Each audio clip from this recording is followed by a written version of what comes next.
Now I know it's easy to make mistakes when it comes to caring for your chameleon, so this video is going to help you try and prevent making these mistakes, and if you are already making these mistakes, hopefully you can correct them pretty easily. So without further ado, let's get into the video.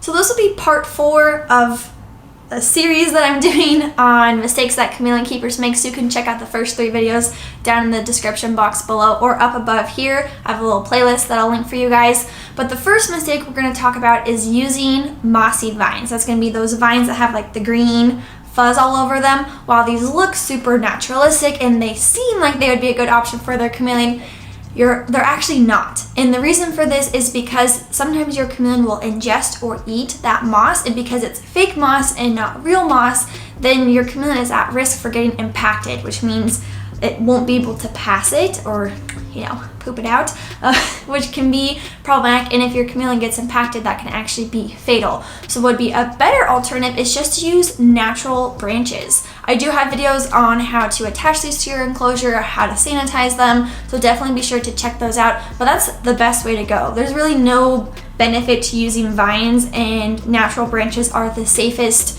most natural, hence the name, option for your chameleon.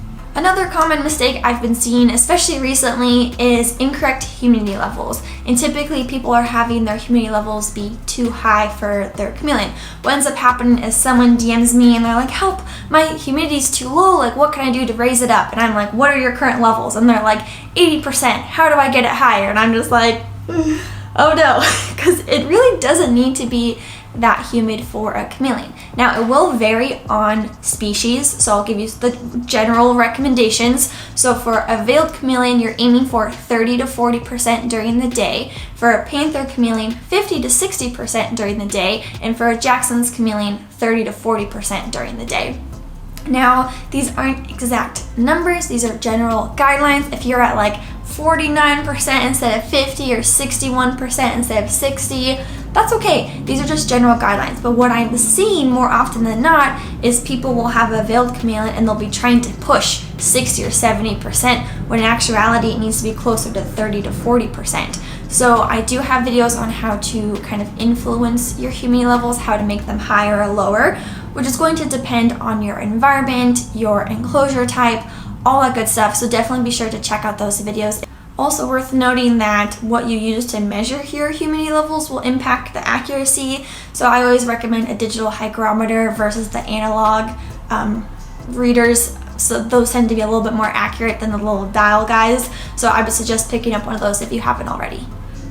Another thing that I've been seeing, especially on TikTok, is people having their chameleon out of their enclosure all the time. So I typically see this with males who are approaching 1 year old, so they're getting a little bit antsy and they're wanting to leave their enclosure all the time to try and go find a mate. So their owners see that they're wanting to come out, so they take them out, or people who are just wanting to free range their chameleon all the time.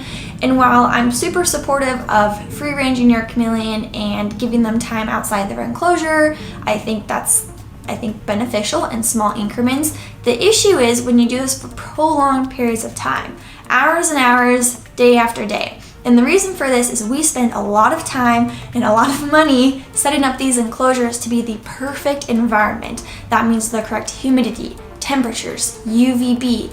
Like, it's a little ecosystem customized for our chameleon. Now, if we take that chameleon out of that enclosure and put them into our home, they're no longer getting exposure to UVB or the correct this or the correct that, right? Because now they're just chilling outside their little home that we've built for them.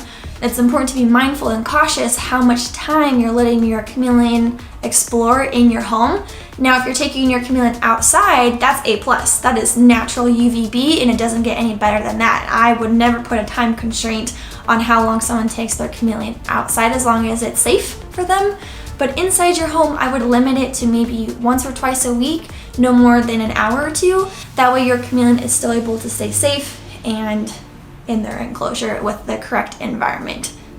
Fourth mistake that I see pretty often is not using a multivitamin. People are usually pretty aware that chameleons need some sort of calcium supplement. You need 2 actually, calcium without vitamin D3 that you use primarily, and then calcium with D3 that you use once or twice a month depending on your species. However, what a lot of people are neglecting recently is adding in a multivitamin.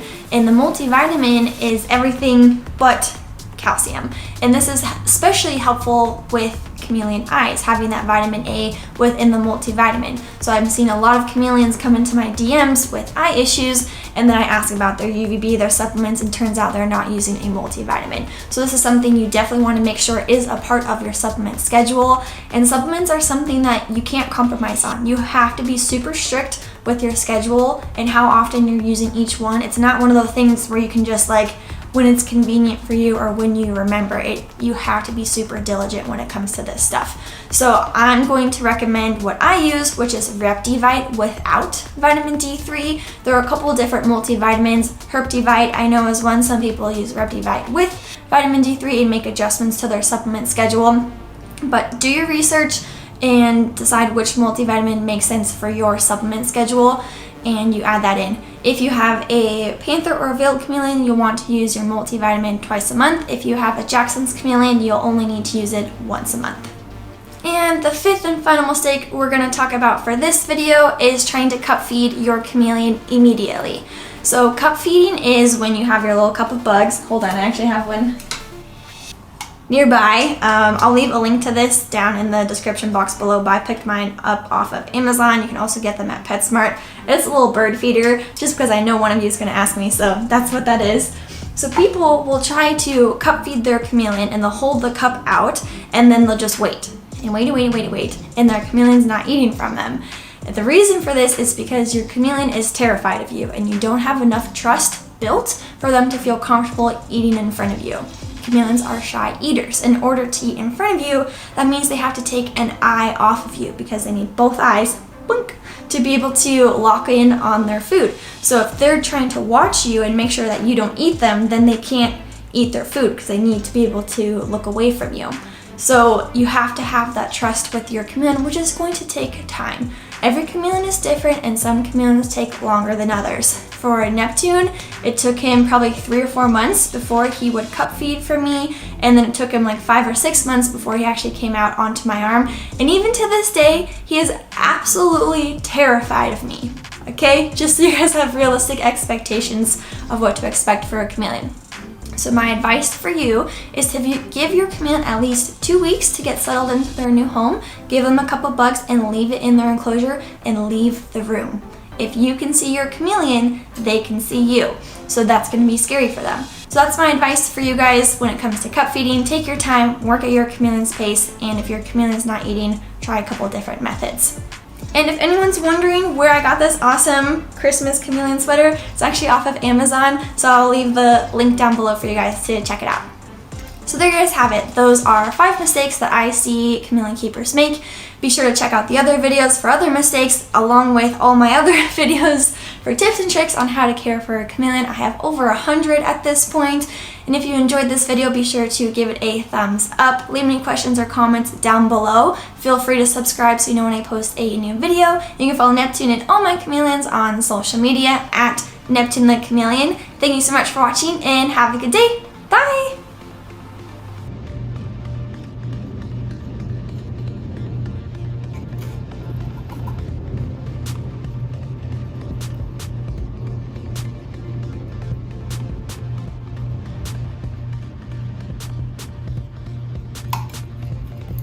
Oh, double whammy. Oh God. Ah! That fell somewhere back there. Messy eater.